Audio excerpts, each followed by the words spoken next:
All right, welcome back, Wayward Souls at the Double Tap In. Again, at the Double Tap In. Nice and last podcast, we said we were going to do a remote. I was on vacation down in South Nags Head. Well, that didn't quite work out. Mm-hmm. So, vacation shit happens. Yeah. It is what it is. Yeah. How was the Outer Banks?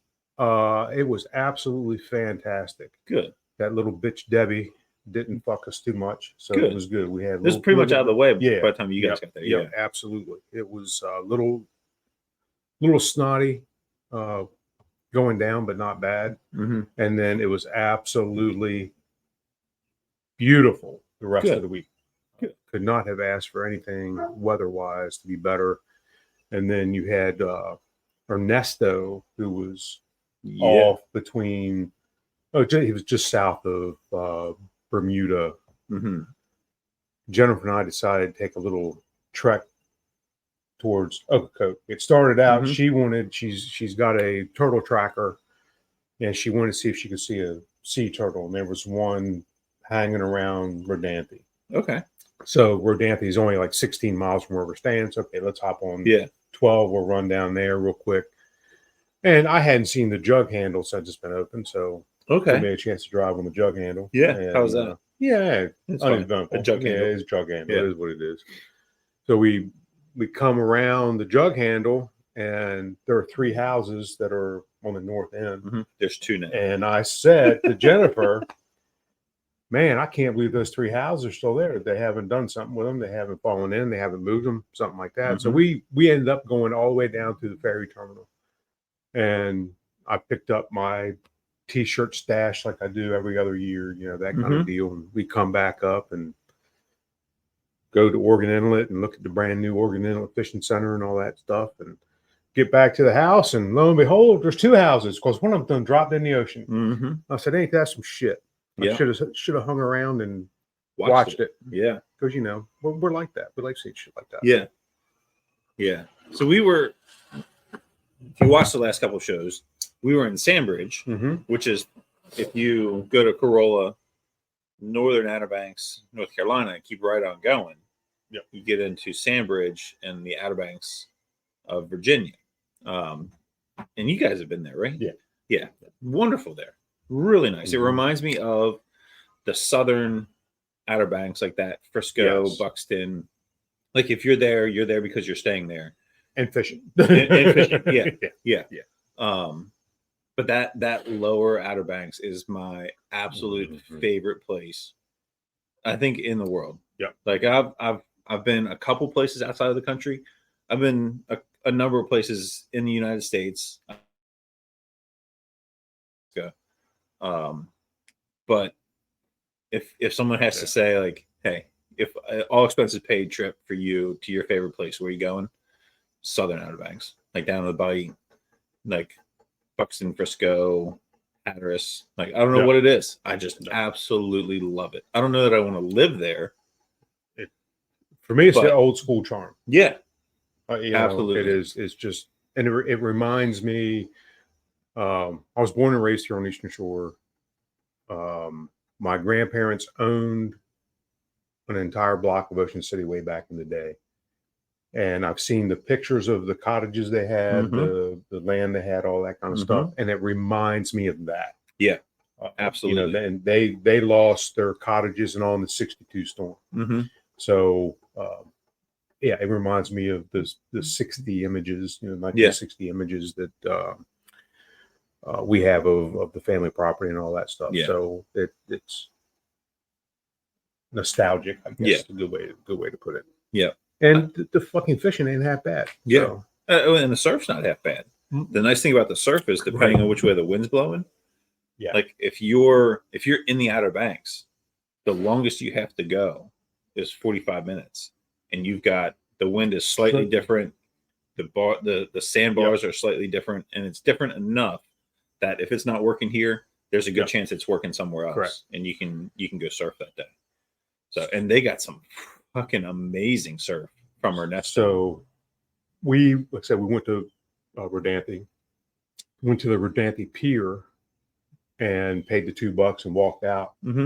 So Jennifer could spot, sea turtle. She was close, I forget the turtle's name. But, oh, by the way, if you stand on the edge of Rodanthe Pier and you yell the turtle's name repeatedly, they'll ask you to leave. I'm just saying. Not from previous history. Not from experience or anything. There's sign or something there. Do not yell for turtles. Don't yell Nana's name, or I forget what it is. No turtle calling. No turtle calling. Okay, that's good to know. Write that down, folks. Yeah, you'll need that later on in the Outer Banks. Yeah. That way, the police don't charge the pier. Which I'll get into that too, because I got a story about that. So we go out on the pier, and we started noticing more and more surfers coming, more and more. We stayed there quite a while. At the end, there were probably, I said 30 surfers. Jennifer said it was probably more like 50. Probably. And they were catching awesome swells. Oh, yeah. They were lined up on both sides of the pier. They were beautiful. I mean, they were just absolutely beautiful. 10-footers easy. And they were having a ball. No, I was almost jealous. Yeah. Almost. Yeah. Of course, I'd step 10 feet out and sit on my board and go to paddle in a circle and never leave the 10-foot circle. So didn't do me any good. Yeah. So police charging the pier. We go to the Nag's Head Fishing Pier. They have a trout and egg breakfast. And got to have it at least once. So on our second visit there, we see a Nag's Head police officer come through the fishing pier and walk up the ramp. And Rob Price, being patrol lieutenant for Worcester County, having training, knowledge, experience of law enforcement, noticed that he was walking with a purpose. I was just going to ask. So I know where this is going. He's not just strolling to check out breakfast. Nope. Somebody getting bounced. So the waitress comes over, and we made reference to having a little law problem already. And the woman goes, yeah, some fucking Karens out on the pier complaining about the surfers. So about 4 minutes later, here comes a pissed off Karen coming off the pier. Nice. Followed by a Nag's Head police officer. That's fantastic. Yep. Well, we know who won that battle. Yeah. Yeah. I actually have one of fucking people, man. Yeah, fucking dumbasses. One of the members of the class that graduated before me from Lock Haven. It's either Nag's Head or Kitty Hawk. I think it's Nag's Head. It doesn't matter. Left athletic training and is now a police officer in the Outer Banks. Oh, no shit. Yeah. Good for him. And she is killing it. Yeah. She's promoted a couple times. I think she was doing like the school resource stuff and is now doing something else, but like absolutely killing it there and loves it. Yep. Like, I can't imagine why. Yeah. Right. But yeah, it's I'm not, because disheartening is a strong word, but like back in the 80s when we were going down fishing every spring, every fall, going down for a vacation, doing this, doing that, I could have bought a lot in Kennekeet for $5 grand. Oh, I believe it. And right there behind the Avon or Avon Food Kitty, and and again back in the mid to late 80s, piss broke. $5 grand was a lot of money. Yeah. Working Ocean City in the early to mid 80s. I think when I started, I made $4 something an hour. So it's what I mean. Yeah. So $5 grand was a lot of money then. It wasn't something that you could pull off. But now thinking back to it, holy shit, was it really that? Were you really that broke? Yeah. That you couldn't get a loan for $5 grand and buy a lot in Kennekeet. So right. And it's no different now. You go look at a lot now; it's $250,000, and you go, man, I'd love to have that, but you can't afford it. Right. So, yeah. Same thing. Same thing. Yeah. Yeah. 20 years from now, when I'm sitting back in the old folks' home, my teeth out, wooing the nurses, it'll be, back in 2024, I could have bought a lot in Kennekeet for $225,000. I should have done it. Damn it, I should have done it. Yep. So here's a funny story. So we used to go down, a group of friends, we would go down to the Outer Banks every year the first week of June. I think it was the end of May, the first week of June, and then the following week was when the rates increased. yeah. So we were able to get that last week before everything jumped up. And the first year we went to Southern Shores. The second year we were like Southern Shores Duck, and then we went south. Yep. And that made all the difference. But when we would go, we also found out that was when there was this huge kiteboarding contest down in Waves. Yeah. And every night associated with the contest was this big party at the host shop. So Real Waves and Water Sports in Waves is this beautiful facility, all kinds of water sport equipment, lessons, whatever you want, they have it there. They also, so that the stores here, they've got a restaurant in the back, which is Waterman's Grill. It's fantastic. Next to it is Waterman's Retreat, which is a 3-story over parking, like condo. There's a fireman coming out in you. Right. 3-story over parking. Right. I just got off this morning. Leave me alone. But this condo building, and then they've got a couple other places kind of hidden around the compound, I'll call it, for people to rent out. And we would go, we stumbled upon it. We're like, damn, this is cool. Like the world's best kiteboarders are in the Outer Banks and just tearing it up. Like it's awesome. Then we find out that they have a party every night. Well, we started booking our house so we were in walking distance of this place. And I can't remember the name of the road that like it makes a giant U, and it was like 2 blocks north from Rio. And we would go down. We'd have a great day. We'd be paddleboarding, kiteboarding, drinking, sleeping, whatever we wanted to do during the day. All in preparation of going to the party that night and just getting absolutely hammered and stumbling back. Oh my gosh, it was great. You know, so then they stopped running the tournament. And it's a shame. Like it was a great time, but I was flying. Make a long story even longer. I was flying from Salisbury to Philly to Cincinnati for Christmas one year, meeting my family in Philly, and we were going to fly back together from there. So I called my parents and said, hey, this is what time I'm leaving. I'm going to get to Philly whenever I get to Philly. I said, I'll be at the first bar when you get through security. It's fucking 8:30. I get through security, come around the bend, there's the bar. And I walk in, and there's like the corner of the bar, and there's a old guy sitting here, an empty seat on the corner, an empty seat, and then like 2 more empty seats and another old guy. It's like, well, I'm gonna sit right there. So I go sit down. I was like, can I have a natural light? The bartender fucking laughs at me. They serve that where you're from? I was like, as a matter of fact, they do. I said, well, we don't serve that shit here. I said, that's fair. I said, I'll have a Miller Lite. So I'm sitting there drinking my beer. Next, bathroom stall etiquette. Person, empty spot, person. You don't come in that middle spot. Right. Like that. Like that's a no-fly zone. Well, here comes this very attractive young lady, comes steaming in. And like I'm watching the news because there's nothing else to watch, drinking my beer at 8:30 in the morning. I'm like, please don't talk to me. Please don't talk to me. Please don't talk to me. Well, I guess she gets the vibe that she doesn't. That guy doesn't want to talk to her. So she turns to me and says, "Where are you going?" I'm like, "Good morning, Cincinnati."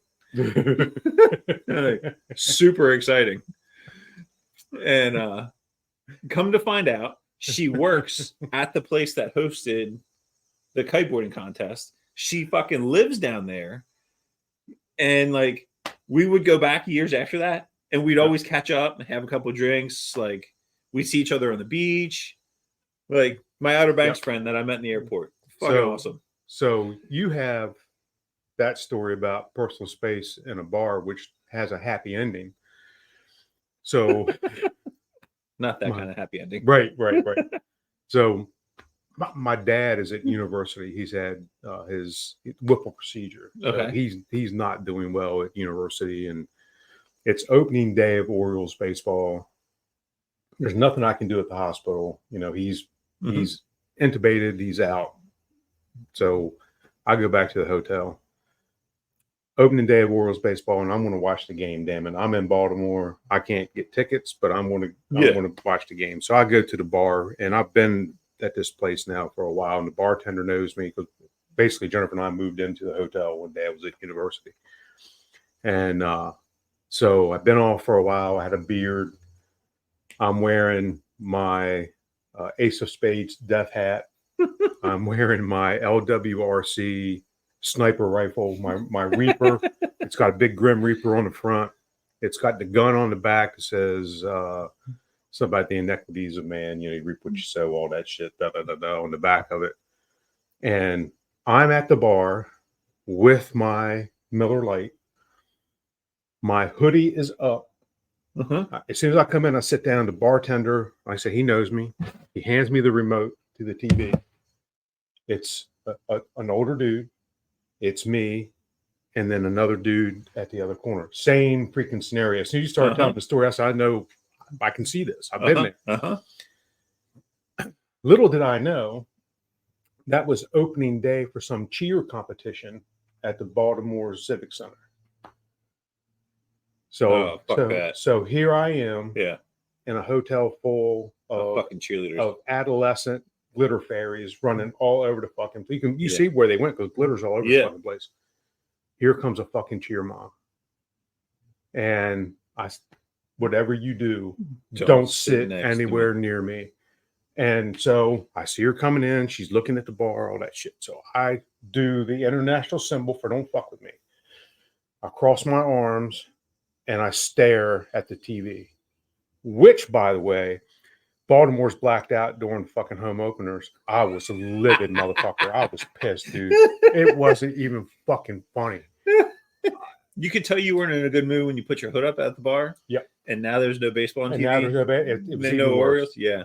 And what same situation? She comes in, she cupped her wings, and she goes, "Whoa, so what brings you to Baltimore?" So my dad's dying at university. And she went, "I'm here for a cheer competition." Don't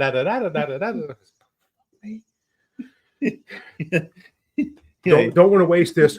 Get the fuck out of my personal space, please. Where's my gun? Let's shoot this bitch.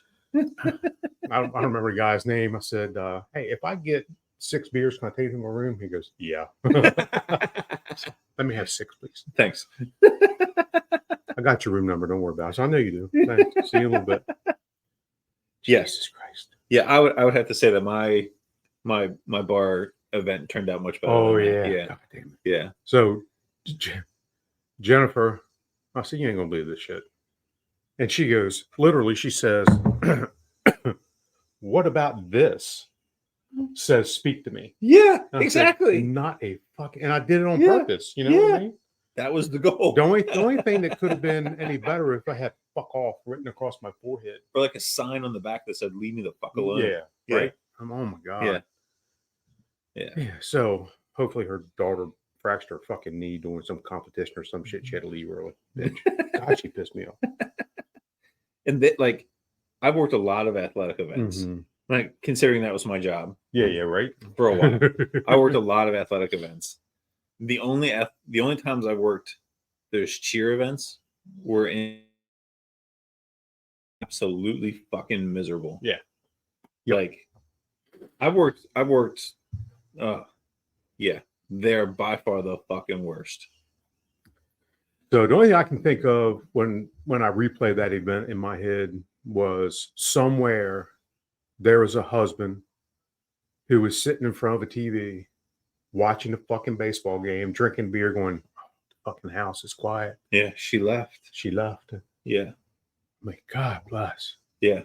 He's probably at home. She's like, "Oh, I got to take the girls to Baltimore for a cheer competition." All right, I have to stay here, cut the grass. Yep. Like he fucking cut the grass yesterday. I got to take care of the dog. I got to do this. I got to do that. Yeah. And he's sitting at home, feet propped up. He's probably got a cooler iced down with his beers next to it. Yep. And a pee bottle on the other side. Yep. And that motherfucker's not getting up. And fresh batteries in the remote. Yep. Lotion and tissues on the other side. He ain't got to get up for nothing. Nothing. Not a fucking thing. Nope. And his wife comes steaming up to you. Hi. No. Want some glitter? You look like you could be a silver guy. You smell like... Do you use Victoria's Secret? I can smell it. No, this is body sweat and regret. Yeah, leave me the fuck alone, bitch. Yeah, so bar etiquette, folks. Yeah. It's much like male urinal etiquette. Don't stool in right next to somebody. Yeah. Unless you know them, it's the last resort. Yeah. So it's a lot like the parking lot right here. So if you've been around the double tap in, we have a rear entrance. And I put the truck there. It faces the rear entrance. And if you call it an entrance, it's going to give you problems. Yeah. It's always an exit. It's going to hurt. And people will block that spot all the time. There'll be plenty of parking spaces out in the municipal lot, but they'll block my driveway. Of course they will. So had one particular afternoon, someone did it. They had Johns Hopkins University tags. And so I took a shot and called City Hall, say, hey, you don't by chance have this person there, do you? They say, as a matter of fact, they're in a meeting. I said, could you do me a favor? Could you tell them that their car's being fucking towed? That I need to leave my house and they've blocked my driveway. So she comes over and I said, I have to ask, out of all this wide open parking lot, why did you park directly in front of my truck? And she said, I didn't see it. And I said, you're full of shit. You were full of fucking shit. That's a Chevrolet pickup truck. And you parked dead bumper to bumper with a Chevrolet pickup truck. And you thought to myself, fuck this guy. Yeah. It's exactly what you did. And she went, I see, you need to move your shit. Yeah, move your fucking car, bitch. Yeah, because I happen to know a guy. And if you see that truck that's parked up front, it's got sheriff written down the side of it, that's me. Yeah, I will tow your shit. Yeah. You should have just fucking towed her. I should have. Because if I had called Johnny Derrickson or Chris Cropper, they'd have laughed the entire time coming here to hook up to it. Yeah. Absolutely. Without a doubt. Yeah. Oh, shit balls. So what's next on the agenda? I don't know, but we spent a lot of time. We spent a lot of time on the Outer Banks. And guess what? Bar etiquette. It's worth every minute. Yeah. I can't wait to go back. Now that we have this RV, which you still see it in here. Yeah, I thought it was supposed to be here last Friday. Yeah, well, I talked to, I made the comment, went to Baltimore yesterday for an update on my show. And I made the comment, I called Wayside and I said, hey, I'm leaving Baltimore Thursday, probably around lunchtime. I'm going to stop in. I'm going to pick it up. Well, we're not having any luck with the insurance company, this and that. So I started emailing, calling, all this shit. The insurance company, Avery W. Hall, called me yesterday and said, have you heard anything from anybody? I said, no, ma'am, I have not. I've not heard from anybody. And she goes, neither have we. And I went, what? And she goes, yeah, I've called everybody and nobody's called me back. Wayside's called them back. There are 3 contacts from Utica have not called them back. So I guess I got to call the Maryland Insurance Commission and do all that shit to get something fired up. Yeah. Ain't that some shit? I think I'd just call the Delmarva Auto Glass and fucking send them the bill. So I sent them a message. I sent the general manager a message the other day, and he's upset by it. And I will give him credit that he is did take a proactive role and did that kind of stuff. Because within 10 minutes of me contacting him, I had a phone call from Avery W. Hall. So my problem isn't with Delmarva Auto Glass, so to speak. And everybody figured out from the previous episode before we announced that Annie was busted who it was. But My problem isn't necessarily with them post collision because they're doing all they can. I mean, obviously, it was an issue, but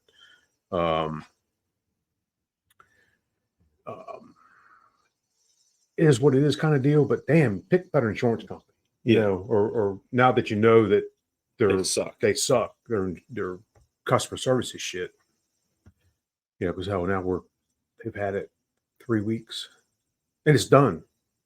You know, it's just sitting there. It's done. And I get it. They got to get paid, and there's got to be some sort of negotiation somewhere with somebody. Yeah, but this is starting to get into the prime time. Yeah, you know. Yeah, like you said when I first got here, like we got fake fall number 1 on deck. Man, so speaking of fake fall, go to Simonium yesterday. Walk in the office, and the woman. Those folks up there are just superb. I've said it before. I'll say it again. So we're having a conversation, and she said, "Oh, the weather's beautiful. It's this and that." I said, "Don't get lulled into this." It's gonna suck again soon. Yeah, we're in Maryland. This is fake fall. Yeah, the day the kids go to school, it's gonna be 100 fucking degrees here. Yeah, just be and for that week. Yeah, exactly right. Yeah. I was leaving the hospital the other day, and on my way out, talking with one of the nurses. She says, "Hey, make sure you stop by Starbucks today." I was like, "Why would I stop by Starbucks?" She's like, "Pumpkin spice is back." It's like, "Oh, like great." She's like, "They also have their apple cinnamon caramel crunch shit back too." I was like, "I can get down with that." Yeah, but the pumpkin spice shit, the best way to make that, take it out, put it right in the fucking trash. Yep, I just can't. Well, and in all fairness, I had a pumpkin incident, and you know, once you have a pumpkin incident, pumpkins it's hard to come back from. Yeah. So my pumpkin incident was Halloween. Decided to do a little celebrating here in town, and Jennifer and 2 folks who shall not be named because I don't want to dime them out. But not the original he who shall no. Somebody else. Somebody that you respect. Her very much. Him, that's questionable. Okay. But it sounds like he's a good time. So when he was drinking, he was the best time. So, and it was always, now you two behave. We're going to go do this. And you two behave. Okay, we'll be good. No. We drank every pumpkin beer the Atlantic Hotel had. Every we drank them out of pumpkin beer. And it was a rough Halloween and fucking Thanksgiving, Christmas. Man, and it then became a running joke that if someone had if Rob had a pumpkin beer, or somebody who knew the situation had a pumpkin beer, they'd crack it and, here, you want to smell this? No, I don't. No. So the next week we do pumpkin chunking up at whatever. And it's the fall classic. And gotta have pumpkin beer. Keep that shit. No, you fucking don't. I didn't. To this day, I think I have sipped a pumpkin beer. I haven't consumed a pumpkin beer. And I'm pretty sure it was Dogfish Head. Their pumpkin beer. I don't remember the name of it. It was Pumpkin or one of them. I don't remember who did it, but 10 out of 10. Do not recommend. Yeah. That fucking sounds terrible. Oh, it was bad. It was bad. I had a similar experience with remember when sweet tea or Firefly sweet tea vodka first came out? Yeah. Yeah. I was making John Daly's in a fucking blender. Not a frozen John Daly. That was the only. We had people over. I was in grad school at the time. We had people come over to the house. Ran out of cups. The only thing I could find left at this point, and mind you, I am completely shot in the ass, is the fucking blender. And I am pouring it like this. Yeah. And that to this day, I have not had a sip. It like I take that back. A buddy came over. He's like, "Hey, I brought this. Like, let's do a shot before we go up the back street." I was like, "No." Nope. He said, "No, come on, man. Don't be a bitch." I was like, "Here's what's going to happen. You're going to pour these. I'm going to take it because I'm not a bitch. Yep. I'm going to go throw up. and then we're going to go to back street." He's like, "Nah, come on, man." It's like, "All right. Yeah. Do it." I said, "I'll be right back."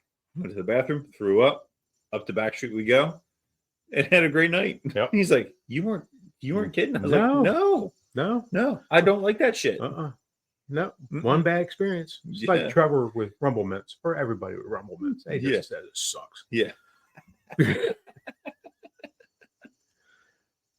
We have to start running out of like names for our ADHD episodes. Right. Like Potpourri 1, Potpourri 2. Like that's just, like we're not no more names. Fuck it. Oh, goddamn. Yep. We want to talk about today. I don't know. Let's just start talking and we'll figure it out as we go. Yeah. We had a plan. And we didn't talk about any of it. You got sidetracked by the Outer Banks. Yes. We were talking about Frog and the Turkey. Yeah. Yep. This episode was Frog and the Turkey. Yeah. Our next episode will be Frog and the Turkey. We'll do it next time. Yeah, we'll do it next time. Yeah. Yeah. Oh, look at the time. Yeah. Speaking of next time. Before we go, favorite restaurant in the Outer Banks? Oh, wow. So, man, this is tough. I'll give you our breakdown. Okay. So it has been tradition. We've been going with Rob and Beth Price for years. And it's always first night in, we go to Owens. Family owned and operated in Nags Head, or was family owned and operated until last year. And fantastic fine dining. Now things have changed a little bit. They reduced their menu, a couple of little things. Food overall was still fantastic. We do that. We have to do Sam and Omi's for breakfast. We have to do Nags Head Fishing Pier for breakfast. We have to do Sam and Omi's for dinner. If you've never been to Sam and Omi's is like you're walking into an old school beach cottage that has been converted into a restaurant. To be hired there, you have to be a retired waterman's wife. And they are we call it drunk Sam and Omi's. We get stupid drunk and then we go eat dinner. I love it. Last year we go and our waitress her name's Connie. Connie's been around there for a long time. And everybody gets a drink order. Drink order for us are tall boy PBRs. And get them, and everybody gets a water. I don't get a water. Connie says, "Do you want a water?" And I went, fish fucking that stuff. I don't want it. Oh, hell, bring it to me anyway. And she goes, "If you order it, you better drink it." And I went, "Yes, ma'am. Whatever you say." I don't want it. So she brings it. And the first thing I do, I toss that bitch back and leave them together. Every time she goes by, "Connie, I drank my water. There is an older couple, probably in their 70s, sitting directly behind me. And they are bickering the entire time. She's got to have a crab cake and he doesn't know if he can afford it. So he only gets a hot dog. And I mean, they're going back and forth. She's got a gigantic purse and she can't find something in the purse. And he is heckling her is the best way to put it. We are fucking dying laughing at them. And I said, they're going to go home and have a domestic. Yeah. You know, they're going to have to call the police. They're going to have to, she's going to beat him with a cane. You know, it's just, and I'm crying laughing. And we bought their dinner. So, because it was worth listen, the price of admission. If Jennifer and I aren't like that when we're 70, 80 years old, I don't want it. Because it is just heckle back and forth and sarcastic comments and humorous as shit. And we are pissing our pants laughing. And right when I think I've got it under control, no, he pops off at her and shut up. You just need to shut up. It's in the bottom of your goddamn bag. I know it is. It's in there. why do you carry such a big fucking purse anyway? What the hell have you got here? The fucking cat? All that kind of shit. And I'll be like, oh my God, here we go. So we have to do Sam and Omi's. And then we've mentioned Shannon before, the swag lady. Mm-hmm. She turned us on to Tail of the Whale. Okay. And Tail of the Whale is just over the bridge as if you're leaving Nags Head going to Manio. It's on the left-hand side. That is my new favorite Outer Banks restaurant. Okay. It is, the food is phenomenal. The staff is phenomenal. The view is phenomenal. The wait sucks, but it's totally worth it. Okay. We had an hour wait Saturday night. My. And you go out, they had live entertainment out on the deck. And the live entertainment sucked because she was a very depressed individual and wrote her own songs about her sister-in-law dying. All kinds of, it was, it was something. Is that a glimpse into Taylor Swift's future? Yeah, I think so. I think exactly. Probably got canceled for that. She wrote a song about her and her husband splitting up and then getting back together again. And I said, "Damn, this is supposed to be like it could be a romantic evening for us, you know." And here you are writing songs about you and your freaking husband splitting up. But we got back together again. It's okay, I think. Bitch, what? Why are you telling us this? Can't you sing some cover song? Sing Seal. I don't give a fuck what you sing. Just do something. Where's different. Nickelback? Right. Yeah, I don't care. Give me something other than this depressing shit. Bless her heart. Oh, but the view was nice. Got a nice sunset. So there you go. Yeah, no complaint. They're our go-tos that we have to. Okay. Oh, and I forgot fucking Chili Peppers. Holy shit. Chili Peppers OBX. They are, as soon as you come on Kill Devil Hills, they're like mile marker 4, maybe 6, something like that. Okay. Their Sunday brunch. Holy shit. Yeah, Bloody Mary and Mimosa Bar and all that shit. Oh wow. Yeah, man. Yeah, we hit them twice this year. They have the best Southwestern sausage gravy I've ever had. Oh. Yeah, it's fantastic. It is fantastic. I get something called the works. Basically, it's grits, home fries, eggs, sausage gravy, bacon, and biscuits in a bowl. Yeah. Smack your mama good. Yeah. Yeah. Actually, it's probably more like punch your mama good. It's fantastic. Either way, mama's ducking. Yeah, that's right. And so we stopped on the way in and we stopped on the way out. Hell yeah. That's perfect. What are you getting this time? I know what you got last time. We getting this time. It's the same fucking thing. Why would you change that? Yep. Yeah. Yeah. Exactly right. Yeah. I can't complain about that shit at all. Yeah. Damn. Now I want to just. And typically, when we go, there's a place called Single Fin.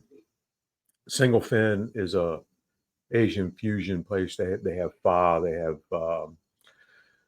sushi, typical drunken noodles, all that shit.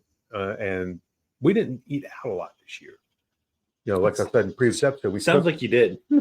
Right. But in comparison to other years, we only went to dinner, I think, 3 times, which is very unusual for us. Yeah. And, but Single Fins, some of the best pho I've ever had anywhere. Rah. Yep. Ooh! Sorry. ADHD, man. You can't do that shit to me. They're fantastic. We did not eat there this year. So when we go back in the fall, we'll have to hit them twice. Yeah. Just to make up for the lost revenue they had out of us this year. Yeah. Damn it, why'd you have to do that? Now I'm running through the whole thing in my head, Right. But as you're doing that, I'm going through mine.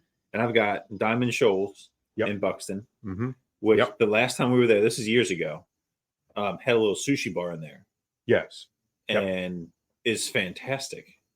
Like we, my buddy and I, we went down and I don't even remember what we got for dinner, but like we sat, the sushi bar is here with like the bar where you can sit at it. And then there's like a row of seats here.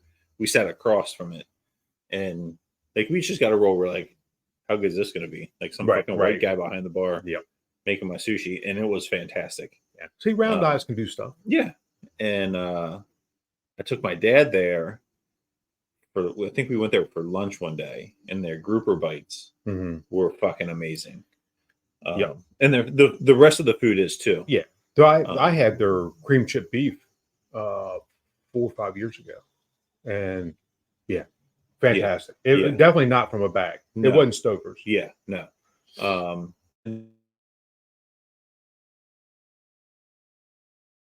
Left. There's a little single story place on your right, and there used to be a restaurant on this side, and I'm not sure what it was on the other side. It's like an ice cream parlor or something like that. And I can't remember the name of what that restaurant used to be. But again, my buddy and I, we were staying at the Buxton Motel, and the same trip we walked to Diamond Shoals and across the street, and we walked across there, and he got their shrimp and grits, and it was the best shrimp and grits I've ever had.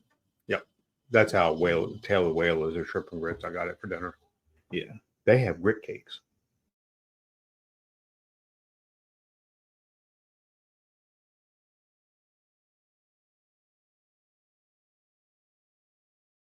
For a limited time only. Hell yeah. They look like that, and they're cheesy grits. And man, and I don't like my cheese. I don't like my shrimp and grits with a lot of peppers in it. Sweet peppers. Just don't. Theirs don't have any in it, and it is absolutely rich, fantastic. Damn it, you are salivating. Damn it, damn it. You gotta stop that shit. And the last place you got to mention, the Orange Blossom. Ooh. So the day I told you we drove down, you had to go there, right? Dude, that's one of the reasons why I agreed to taking that little trip, down there. Go look for You're pre-planning. Look for the mythical sea turtle. Give a fuck about that sea turtle. I want the fucking Orange Blossom. Sold out. The doors were already closed. Yep. I was like, fuck me. Next okay. time. Yeah. Next time. Yeah. Damn it. Here we go. Okay, make a list. Make a list. Yep. All right. Well, now that we've gone way over time, I say way over time. Nah. It's a long trip for us. It's all good. Yeah. Hope you have a long trip when you listen to this. Thanks for watching. We hope you enjoyed this, our Outer Banks edition. Yeah. Yeah. One of the best places, I think, on the face of the planet. So, yeah, without a doubt. Yeah. If you haven't been, you need to go. If you're going and, again, you haven't been, you want some recommendations, some places to go, that kind of stuff, obviously reach out. Let us know. Let us know what you think of the show. If you don't like it, fuck off. Watch something else. If you do like it, keep watching. Let us know what you want to hear. So with that being said, thanks for joining us, and we'll see you next time.